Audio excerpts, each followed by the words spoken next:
जाकर वहां से अनोप्टेनियम नाम के पत्थर को इस धरती पर लेकर आकर अपनी एनर्जी के सोर्स के लिए काम में लिया करते थे। लेकिन एक दिन कुछ गुंडों ने चंद पैसों के लिए टॉमी का कत्ल कर दिया। अब इस बात से उस कंपनी का काफी ज्यादा पैसा जो कि टॉमी पर लगा हुआ था वो वेस्ट होने वाला था। इसीलिए वहां के कुछ लोगों ने सोचा कि क्यों ना हम उसके जुड़वा भाई को अपने इस ऑपरेशन में काम में ले लें। तभी वो उसके पास में जाते हैं और उसे बताते हैं कि कुछ लोगों ने तुम्हारे भाई को जान से मार दिया, लेकिन उसके ऊपर हमारी कंपनी यानी कि आरडीए का काफी ज्यादा पैसा लगा हुआ था। अगर तुम चाहो तो तुम उसकी जगह ले सकते हो, क्योंकि तुम्हारा बॉडी स्ट्रक्चर और साथ ही डीएनए तुम्हारे भाई के साथ काफी ज्यादा मैच करता है, जो कि हमारे लिए बहुत ही काम की बात है। अगर तुम हमारा साथ दोगे तो हम तुम्हें एक अच्छी लाइफ और साथ ही काफी ज्यादा रोकड़ा भी देंगे। और फाइनली इसी बात से जैक भी एग्री करता है और उनके साथ मिल जाता है। यहाँ से कहानी आगे बढ़ती है 5 साल 9 महीने और 22 दिन। ये पूरा सफर एक क्रायोयान के अंदर बिताया जाता है, जिसके अंदर जैक एक हाइबरनेशन स्लीप में होता है। इस स्लीप में होने की वजह से इन 6 सालों में जैक की बॉडी पर कुछ भी असर नहीं पड़ता। वो जिस एज के अंदर पृथ्वी से निकला होता है वो सेम उसी एज में अपने आप को वहां पर पाता है। और साथ ही वहां पर जैक की तरह काफी और सारे सोल्जर्स भी होते हैं जो कि पृथ्वी से उठाए गए होते हैं। बेसिकली ये सब नाम के सैनिक होते हैं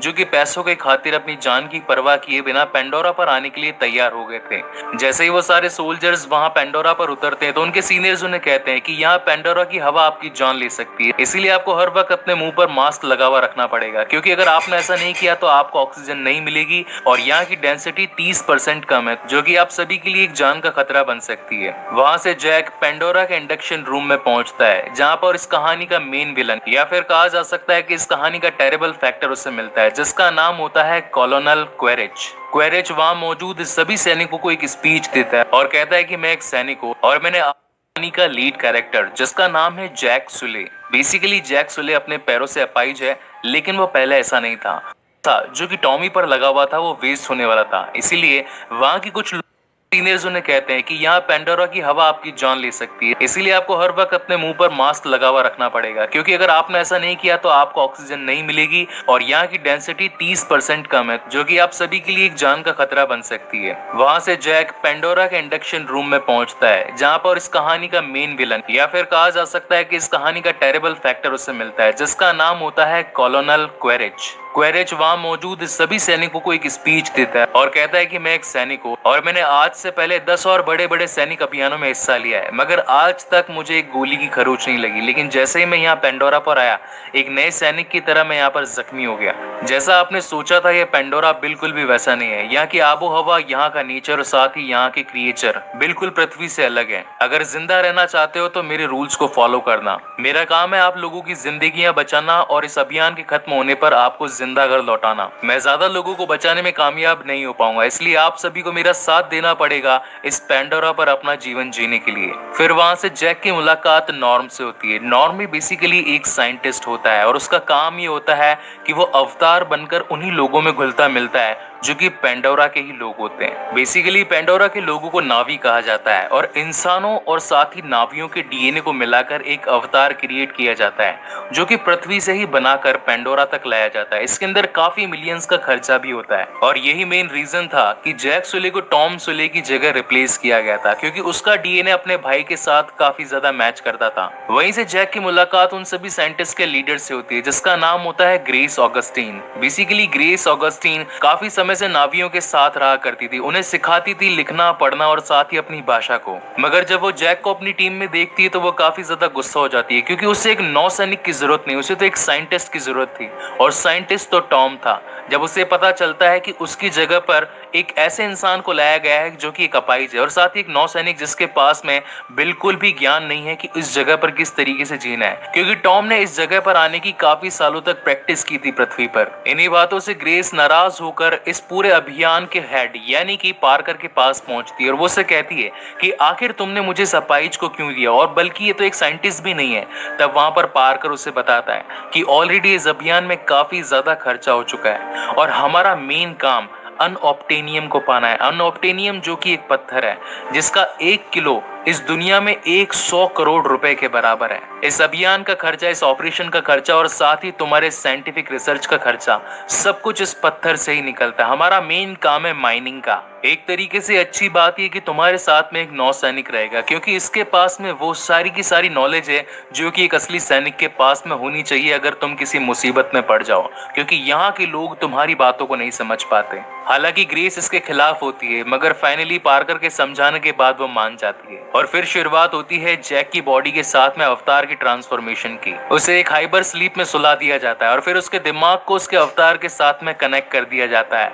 और जैसे ही उसका दिमाग अपने अवतार के साथ में कनेक्ट होता है तो वो जागकर अपने आप को देखता है। वो बिल्कुल नीला हो जाता है, उसका साइज इंसानों से काफी ज्यादा बड़ा, यानी कि टोटल 3 मीटर की लेंथ का हो जाता है। वो खड़े होने की कोशिश करता है मगर लड़खड़ाता है।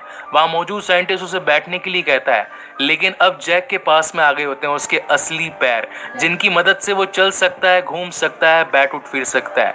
इसी वजह से वो इस खुशी को संभाल नहीं पाता और वो उस लैब से बाहर निकल जाता है। सभी उसे रोकने की बहुत कोशिश करते हैं मगर अपने नए पैरों को पाने की खुशी को वो बयां नहीं कर पाता और इसी वजह से वो वहां से बाहर निकलकर भागने लगता है, दौड़ने लगता है। और तभी उसे पता चलता है कि ये अनबिलीवेबल है, क्योंकि इसके जैसा एहसास उसे आज से पहले कभी नहीं हुआ था। और साथ ही हमें ये भी पता चलता है कि अवतार जो भी होते हैं, जब ह्यूमन बॉडी हाइपर स्लीप में होती है तभी वो उनसे कनेक्टेड रहते हैं। अदरवाइज अगर इंसान जाग गया तो उसका अवतार सो जाता है और अवतार को जगाने के लिए वापस से हाइपर स्लीप में जाना पड़ता है। एक दिन क्वेरेज जैक को अपने पास में बुलाता है और उससे कहता है कि मैंने तुम्हारा रिकॉर्ड मंगवाया था, तुम तो काफी होनहार सैनिक हो।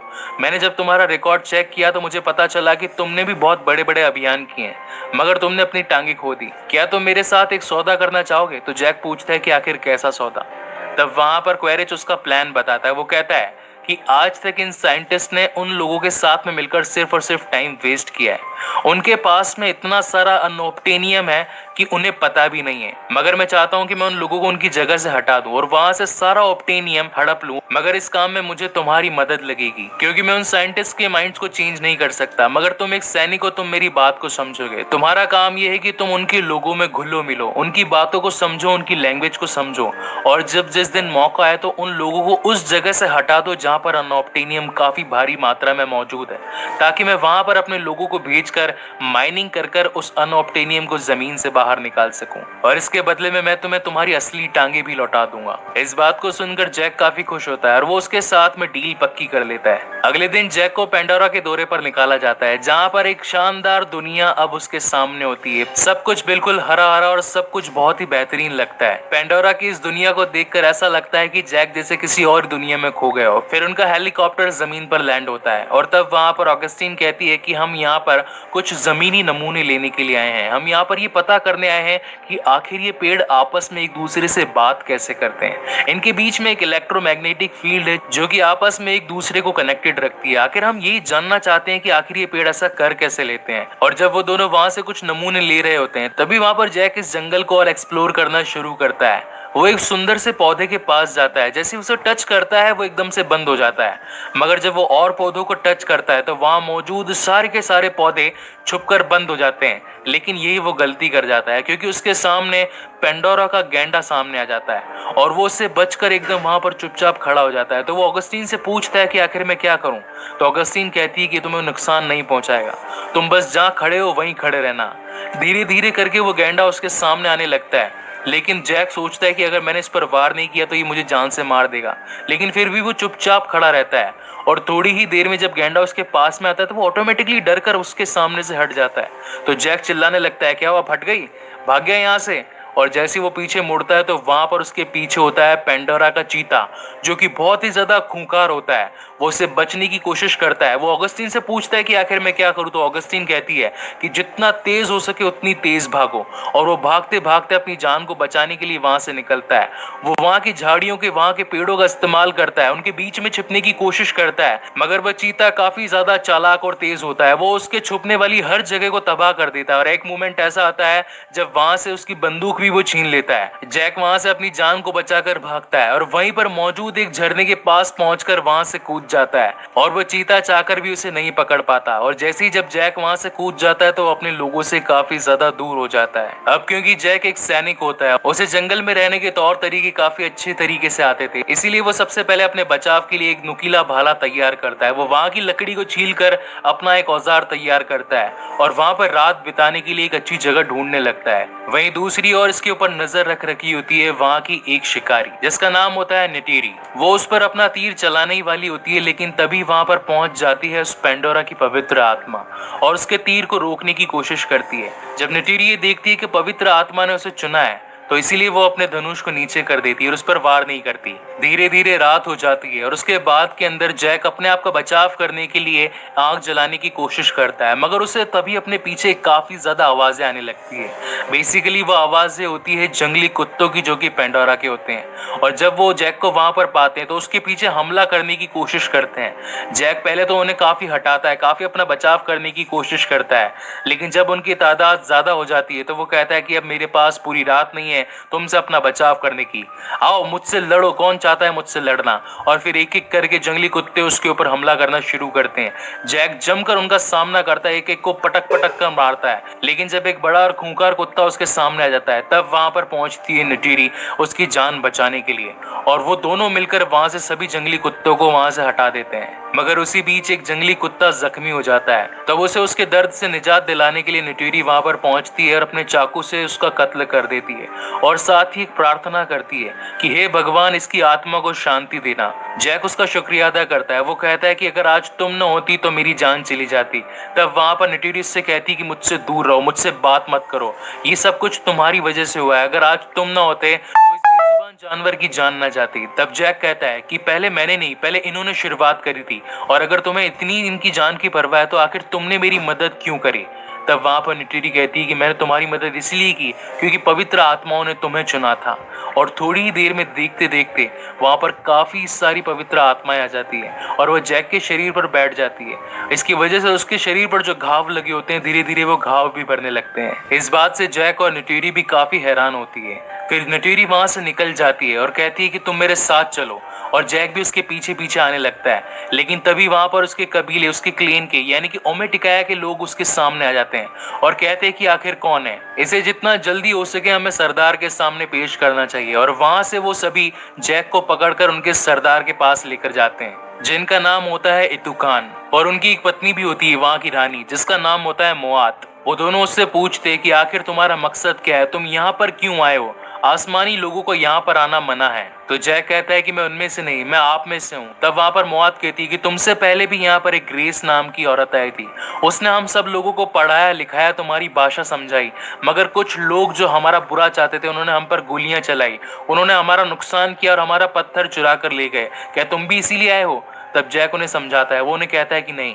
मैं आप ही की तरह हूँ और मैं आप ही की तरह बनना चाहता हूँ, मैं आपकी शिक्षा को सीखना चाहता हूँ। जिस तरीके से आपके पास में कला है शिकार करने की, मैं आपकी इस शानदार कला को सीखना चाहता हूँ, क्या आप मुझे अपनी तरह बनाएंगे। जैक के इन बातों को समझकर फाइनली मुआत और इतुकान ये डिसाइड करते हैं कि वो जैक को अब अपनी तरह बनाएंगे, उसे वो सब कुछ सिखाएंगे जो कि ओमेटिकाया यानी कि एक नावी को सीखना चाहिए। और इसी बात से वो नेटेरी को बुलाते हैं और कहते हैं कि आज से इसे नावी बनाने की जिम्मेदारी तुम्हारी है, अब तुम इसे वो सब कुछ सिखाओगी जो कि एक नावी होने के लिए जरूरी होता है। पहले तो वो उसे वहां की ड्रेस पहनाते हैं, उसके बाद में उसे खाना खिलाते हैं और फिर रात को एक बड़े से कुल वृक्ष के अंदर वो सो जाता है। और जैसे ही वो सोता है वो अपने इंसानी रूप के अंदर जाग जाता है। सभी उस पर काफी हैरान हो रहे होते हैं। वो उससे पूछते हैं कि आखिर तुम रात तक जिंदा कैसे रहे, क्योंकि वहां पर तो 6 घंटे भी निकालना एक बहुत बड़ी बात होती है। आखिर तुम एक रात तक वहां पर कैसे रुक पाए, आखिर तुमने वहां पर क्या क्या एक्सप्लोर किया। तब वहां पर जैक अपना पूरा एक्सपीरियंस शेयर करता है। वो कहता है कि अब मैं उनमें से एक होने वाला हूँ, क्योंकि वहां के राजा और रानी ने अब मुझे ये इजाजत देती है कि मैं अब उन्हीं की तरह सीख सकता हूँ, उन्हीं की तरह बन सकता हूँ। इस बात से सारी टीम खुश भी होती है। वहीं दूसरी ओर क्वेरिच उसे बुलाता है और कहता है कि तुम्हारा काम उनमें घुल मिलकर उनके साथ रहना नहीं, बल्कि तुम्हारा काम है हमारा एक संदेश उन तक पहुंचाना।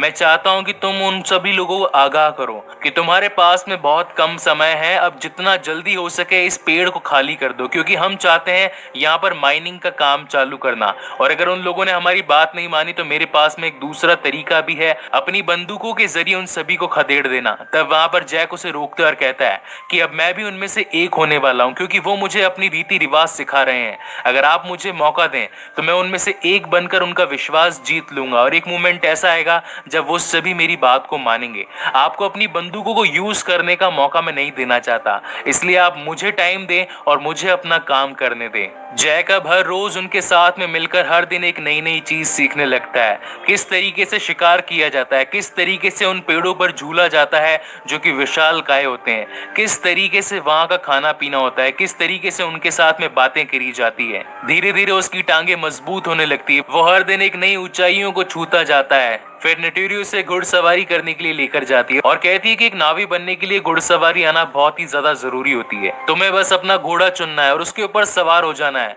तुम्हें अपनी चोटी को, जिसे कि क्यों कहा जाता है, तुम्हें उसकी चोटी से मिला देना है, जिसकी वजह से तुम दोनों के मन अब एक हो जाएंगे। ये सुनकर जैक उस घोड़े पर बैठ जाता है और उसकी चोटी से अपनी चोटी मिलाकर दोनों के मनों को एक करने की कोशिश करता है, मगर वो घोड़ा वहां से बिदक जाता है, जिसकी वजह से जैक नीचे गिर जाता है। सभी उस पर हंसने लगते हैं और वो कहते हैं कि तुमसे ना हो पाएगा। और फिर बारी आती है असली टेस्ट की, जहां पर एक नावी को अपना एक इकरान चुनना होता है। इकरान जो कि एक उड़ने वाला ड्रैगन होता है। एक नावी अपनी जिंदगी में सिर्फ एक इकरान चुन सकता है, और वो इकरान भी तभी तैयार होगा जब उन दोनों के मन एक होंगे। तब वहां पर जैक नेटुरी से पूछता है कि आखिर मुझे पता कैसे चलेगा कि उसने मुझे चुना है। तब नेटुरी कहती कि वो तुम्हें जान से मारना चाहेगा। इसी बात को सुनकर जैक अपने मन में जोश जगाता हुआ उन सभी इकरानों में से एक इकरान को चुनने की कोशिश करता है। कई सारे तो भाग जाते हैं और कई सारे उसे डराकर पीछे हटाते हैं, मगर फाइनली एक इकरान की नजर जैक पर पड़ी जाती है और वो उसे जान से मारने की कोशिश करता है। तब जैक समझ जाता है कि ये वही है जिसने मुझे चुना है और अब मुझे इसके साथ में अपना संबंध बढ़ाना होगा। और तभी वो अपनी जान लगा देता है उस इकरान को अपना बनाने के लिए। वो उसका मुंह दबोच देता है और उसके क्यू से अपनी क्यू जोड़ देता है और फाइनली वो इकरान अब उसका हो जाता है। तब नेटुरी कहती है कि तुम्हें अपना संबंध ताकतवर बनाने के लिए अपनी पहली उड़ान को भरना होगा। अब बिना डरे कूद जाओ और अपनी पहली उड़ान का मजा लो। और फिर दिखाया जाता है इस मूवी का बहुत ही आइकॉनिक सीन, जहां पर जैक अपनी पहली उड़ान भरता है अपने इकरान के साथ में। उसके बाद में उसकी नेटुरी के साथ में संबंध और भी बढ़ जाते हैं। वो दोनों साथ साथ रहते हैं, साथ साथ खाते और हर चीज को साथ में किया करते। एक दिन जब वो दोनों आसमान में उड़ रहे होते हैं, तभी उनके पीछे वहां का सबसे बड़ा इकरान, जिसका नाम होता है तोरुक माक्तू, वो उनके पीछे पड़ जाता है और उन्हें जान से मारने की कोशिश करता है, मगर वो दोनों अपनी जान को बचाने के लिए जंगल में कूद जाते हैं। बड़ी बड़ी झाड़ियों और पेड़ों के बीच में से निकलने की कोशिश करते हैं, मगर तोरुक बहुत ही तेज होता है। वो फिर भी उनका पीछा करता है, लेकिन फाइनली वहां पर जैक अपने सैन्य दिमाग का इस्तेमाल करता हुआ एक ऐसे पेड़ के बीच में से निकलता है जिसके तने काफी ज्यादा मोटे होते हैं। इसी वजह से तोरुक वहां से निकल नहीं पाता और वो उन्हें छोड़कर वहां से निकल जाता है।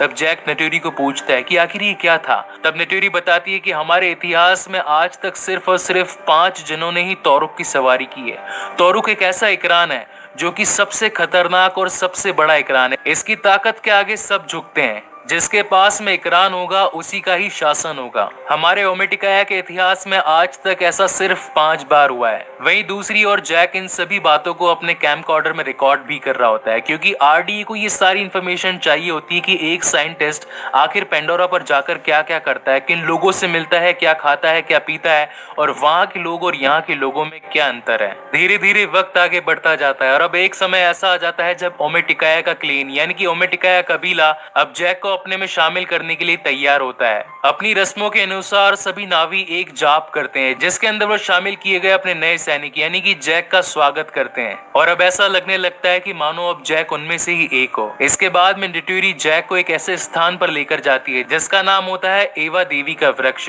वहां पर काफी सारी लताएं होती है जिनके साथ में वो कनेक्ट करके अपने पूर्वजों से बातें भी किया कर सकते थे।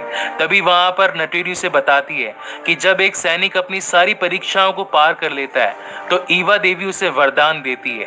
वो कहती है कि अब तुम मेरे अंदर से एक अपनी लकड़ी को चुनकर अपना धनुष बना सकते हो और साथ ही इस कबीले की एक औरत को चुन भी सकते हो। ये तुम पर डिपेंड करता है कि तुम किसे चुनना चाहोगे। तब वहां पर जैक कहता है कि मैंने तो उसे पहले ही चुन लिया है। इसके बाद में उन दोनों के बीच में एक इंटीमेट सीन होता है और ये सीन सीधा कनेक्ट होगा अब अवतार के पार्ट 2 में। मगर इन सब बातों के बीच में जैक भूल ही जाता है कि उसके 3 महीने कंप्लीट हो चुके हैं। और जब अगले दिन जैक की नींद खुलती है तो उसे पता चलता है कि क्वेरिच की टीम ने उनके ऊपर हमला कर दिया है। वो अपनी बड़ी बड़ी मशीनों और टैंक के साथ में वहां के लोगों को पेड़ से हटाने की कोशिश कर रहे थे, मगर जैक ये नहीं चाहता था। जैक इस बात को जानता था कि यहाँ का कुल वृक्ष उन लोगों का घर है, उस पेड़ पर ही वो सभी नावी रहते हैं। अगर उस पेड़ को हटा दिया गया तो आखिर वो सभी कहाँ पर जाएंगे। इस बात से वो उनकी मशीन पर चढ़कर उनके कैमरास को तोड़ने लगता है, लेकिन इस बात को क्वेरिच भी देख लेता है कि अब जैक हमारे खिलाफ है। इस वजह से वो जैक को उसके हाइबर स्लीप से निकालकर उसे जेल में बंद कर देता है और साथ ही कुल वृक्ष पर अपने बड़ी बड़ी मिसाइलों के साथ में हमला करता है, जिसकी वजह से वो पूरा का पूरा वृक्ष अब जमीन पर गिर जाता है। पूरे जंगल में आग लग जाती है और नावी अपने घर से बेघर हो जाते हैं। बहुत सारे लोगों की जानें भी जाती है। इस बात से ग्रेस और नॉर्म को भी काफी ज्यादा गुस्सा आता है, मगर वो कुछ नहीं कर सकते थे क्योंकि वो भी अब जैक के साथ में जेल में बंद होते हैं। मगर तभी उनकी मदद करने के लिए उन सैनिकों में से एक सैनिक, जिसका नाम होता है ट्रूडी, वो वहां पर पहुंचकर उन्हें जेल से निकाल देती है और कहती है कि अब हमारे पास में बहुत ही कम समय है। हमें बेंडोरा के झूलते पहाड़ों में से किसी एक पहाड़ पर अपना सेटअप लगाना होगा, जहां पर हम सभी उस हाइबरनेशन स्लीप को रख सकें, ताकि आप दोनों उन लोगों को जाकर ये विश्वास दिला सको कि आपको जितना जल्दी हो सके इस जगह को खाली कर देना होगा, क्योंकि यहाँ पर माइनिंग का काम शुरू होने वाला है। अगर ऐसा नहीं हुआ तो काफी सारे मासूम नावी जान से मारे जाएंगे। जब तक वो दोनों वहां पर पहुंचते तब तक काफी देर हो चुकी थी। उनका पूरा जंगल आग में धधक रहा था, वो सभी बेघर हो चुके थे। इस बात से पूरा नावी क्लेन यानी कि ओमेटिकाया अब उन दोनों पर काफी ज्यादा गुस्सा होता है। वो कहते हैं कि अगर तुम ना होते तो आज हमारा ये हाल ना होता, अगर तुम इंसानों के साथ ना मिले होते तो आज हमारे मासूम लोगों की जाने न जाती। तब वहां पर जैक उन्हें विश्वास दिलाता है कि मैं आसमानी लोगों के साथ नहीं बल्कि आप लोगों के साथ में हूँ। मगर तब वहां पर सूते, जो कि किसी टाइम पर न्यूटरी का पति होने वाला था, वो उस बात पर गुस्सा होता है। वो उससे लड़ने लगता है। वो कहता है कि तुम हम में से ना कभी पहले थे और ना कभी हम जैसा बन पाओगे। इसी बात से उन दोनों के बीच में एक तगड़ी फाइट भी होती है। मगर तब जैक उन्हें कहता है कि मैं अपने आप को साबित करने के लिए वापस आऊंगा, और वो वहां से चला जाता है। वो वहां से पहुंचता है उन सभी के सबसे खतरनाक जानवर, जिसका नाम होता है तोरुक माक्तू। वो आसमान का वो जीव होता है जिसकी ताकत के आगे सब झुकते थे। सभी नावियों का विश्वास जीतने के लिए उसे तोरुक माक्तू की सवारी कर कर उसके साथ में अपना संबंध जोड़ना था, क्योंकि अगर वह ऐसा करता है तो नावियों का विश्वास उस पर अगेन जाग जाएगा। और फिर एक मोमेंट ऐसा आता है जब जैक अपने तोरुक माक्तू के सामने ओमेटिकाया के लोगों के सामने होता है। वो सभी उसे देखकर हैरान हो जाते हैं, उसको पूजने लगते हैं, क्योंकि आज से पहला इसी तरीके से इतिहास में काफी सालों पहले हुआ था। और जब आज इस बात को दोहराया गया तो सभी उसके सामने झुक जाते हैं। वो सूते से बात करने लगता है और उससे कहता है कि मुझे तुम्हारी जरूरत है, क्या तुम मेरे साथ हो। तब सूते उसके सास को देखकर उसके साथ में हो जाता है। और फिर उसके बाद के अंदर जैक एक मोटिवेशनल स्पीच देता है, जिसके अंदर वो हिंदी में बात करता है और वहीं सूते उसकी बात को ट्रांसलेशन करके ओमेटिकाया के लोगों के सामने नावी भाषा के अंदर पेश करता है। जैक बताता है कि उनके पास में है बंदूकें और साथ ही काफी बड़े बड़े रोबोट्स और साथ ही बहुत ही सारे हवाई जहाज, जिसके अंदर बड़ी बड़ी मिसाइल्स हैं। हम उनका सामना नहीं कर सकते, मगर हमारे पास में हिम्मत, ताकत और जज्बा, हम उनका डटकर सामना जरूर करेंगे, हम उनसे पीछे नहीं हटेंगे। वो कहता है कि हम एक एक करके सभी नावियों, सभी ओमेटिकाया और साथ ही पेंडोरा के सभी कबीलों को एक साथ जोड़ेंगे, उन लोगों से अपनी रक्षा करने के लिए मदद मांगेंगे। वो सभी सैनिक जो कि आसमान में उड़ते हैं, वो सभी जीव जो कि जमीन के अंदर रहते हैं, उन सभी से मदद मांगेंगे और आसमानी लोगों को ये बता देंगे कि वो जितनी स्पीड से हम तक आए उतनी स्पीड से वापस चले जाए, नहीं तो उनका हाल काफी बुरा होने वाला है। इस बात को सुनकर सभी नावियों के मन में एक जज्बा जाग जाता है। उसकी मदद करने के लिए सभी तैयार हो जाते हैं और खड़े हो जाते हैं इंसानी लोगों से लड़ने के लिए। रात को जैक ईवा के पास जाता है और उनसे अपनी मदद की गुहार लगाता है। वो कहता है कि मैं जानता हूं कि हम सभी काफी नहीं है इंसानों को हराने के लिए, क्योंकि उनके हथियारों के सामने हमारे हथियार कुछ भी नहीं है। आप मेरी बात को सुने देवी ईवा, मैं जानता हूं कि आप इस पेंडोरा के हर जीवित जीव के अंदर शामिल है। अब चाहे वो पेड़ हो, पौधा हो या फिर कोई और जीव जंतु, आप उन सभी में समाई हैं। क्या आप मेरी मदद करेंगी? लेकिन तभी उसके पीछे वहां पर नेट्यूरी आ जाती है और वो कहती है कि ऐसा करना बेकार है, क्योंकि ईवा सिर्फ बातें सुनती है, उस पर रिएक्ट नहीं कर सकती। जैक कहता है कि आखिर मदद मांगने में क्या जाता है, और फिर शुरुआत होती है अगले दिन उस जंग की, जहां पर सभी सैनिक तैयार होते हैं बड़ा सारा गोला बारूद लेकर उनके उस पेड़ को नष्ट करने के लिए। मगर वहीं दूसरी ओर जैक भी अब अपनी पूरी टीम के साथ में तैयार होता है उनका सामना करने के लिए। उसकी मदद करने के लिए पूरे पेंडोरा के भिन्न भिन्न कबीले उसकी मदद के लिए आगे आ जाते हैं। कई सारे कबीले आसमान से हमला करते हैं तो कई सारे घुड़सवारी होकर जमीनी सैनिकों पर हमला करते हैं। और फिर शुरुआत होती है इस मूवी की सबसे आइकॉनिक फाइट की, जहां पर दोनों ही टीमें आपस में एक दूसरे के ऊपर हावी होने की कोशिश करते हैं। उनके बड़े बड़े इकरान दूसरे सैनिकों के हेलीकॉप्टर्स पर भारी पड़ते हैं। वो एक एक करके उन सभी हेलीकॉप्टर्स को फोड़ने लगते हैं। वहीं दूसरी ओर जमीन पर सभी सैनिक उन सभी नावियों पर गोलियां चलाने लगते हैं। अब क्योंकि घुड़सवारों के पास में सिर्फ और सिर्फ भाले तीर होते हैं, इस वजह से वो गोलियों का सामना नहीं कर पाते और एक एक करके उन सभी की जाने जाने लगती है। मगर तभी उनकी मदद करने के लिए वहां पर पहुंच जाते हैं पेंडोरा के वो गेंडे, जिन पर गोलियों का कुछ असर नहीं होता, और वो एक एक करके अपने सामने आए हुए सभी सैनिकों को उड़ाते हुए वहां से निकल जाते हैं। और तब वहां पर नेटुरी को पता चलता है कि जो विश जैक ने ईवा माँ से मांगी थी, ईवा माँ ने उसकी सुन ली। ईवा माँ ने उन सभी को अपनी मदद के लिए बुला लिया जो मदद कर सकते थे, और ऐसा करते करते हर एक सैनिक उनके रास्ते से हट जाता है। आखिरकार नावी वो जंग जीत जाते हैं। मगर दूसरी ओर क्वेरेची नहीं चाहता था, वो चाहता था अपना बदला पूरा करना। वो ये सोचता था कि जैक ने हमारे साथ गद्दारी करी है, इस वजह से अब वो जैक को नहीं छोड़ने वाला था। और वो फाइनली अपनी रोबोटिक आर्मर के अंदर आकर उसके साथ में सामना करना शुरू कर देता है। वो उसे जान से मारने की कोशिश करता है, वहीं जैक भी उसका सामना करता है। वो भी उसके ऊपर प्रहार करता है, उससे लड़ता है और साथ ही अपने भाले से उसका हेलमेट भी तोड़ देता है ताकि वो सांस नहीं ले पाए। मगर फिर भी क्वेरेच अपने ऑक्सीजन मास्क के साथ में उसका सामना करना शुरू कर देता है। उन दोनों को लड़ता देख वहां पर नेटुरी भी पहुंच जाती है और एक तीर मार देती है सीधा क्वेरेच के दिल में, जिससे वो वहीं पर मारा जाता है और इसी के साथ में वो खत्म हो जाता है। मगर दूसरी ओर अब अवतार यानी कि जैक का जो अवतार वाला शरीर होता है वो भी घायल हो चुका होता है, क्योंकि जैक के असली शरीर को वहां की हवा नुकसान करने लगती है। इस बात को नेटुरी समझती है और सीधा उनके बेस कैंप में पहुंचकर एक मास्क पहना देती है जैक को, जिससे कि जैक की जान बच जाती है। और इसी के साथ एक हैप्पी एंडिंग होती है, जहां पर सभी नावियों की जान बच जाती है और अब इंसान भी उनका पीछा छोड़कर जाने लगते हैं। सभी नावी, सभी पेंडोरा वासी डिसाइड करते हैं कि अब इंसान यहाँ पर नहीं रहेंगे, यहाँ पर कोई भी माइनिंग का काम अब और नहीं चलेगा। मगर कुछ लोग जो दिल के साफ हैं, जो दिल के अच्छे हैं, वो अब भी हमारे साथ में रहेंगे। और इसी के साथ अब जैक अपनी एक फाइनल वीडियो रिकॉर्डिंग करता है और बताता है कि आज के बाद मैं ये शरीर छोड़ने वाला हूँ। पेंडोरा के लोग मेरा इंतजार कर रहे हैं और मैं अपने ही जश्न में अब लेट होकर नहीं जाना चाहता। और इसी के साथ हमें ये पता चलता है कि इस मूवी के एंड के अंदर ईवा माँ देवी की ताकत से अब जैक ने अपने असली शरीर को अवतार के अंदर ट्रांसफर करवा लिया है। और इसी के साथ ये शानदार मूवी यहीं पर खत्म होती है। सो गाइज, आपको ये वीडियो कैसा लगा प्लीज मुझे लाइक और कमेंट करके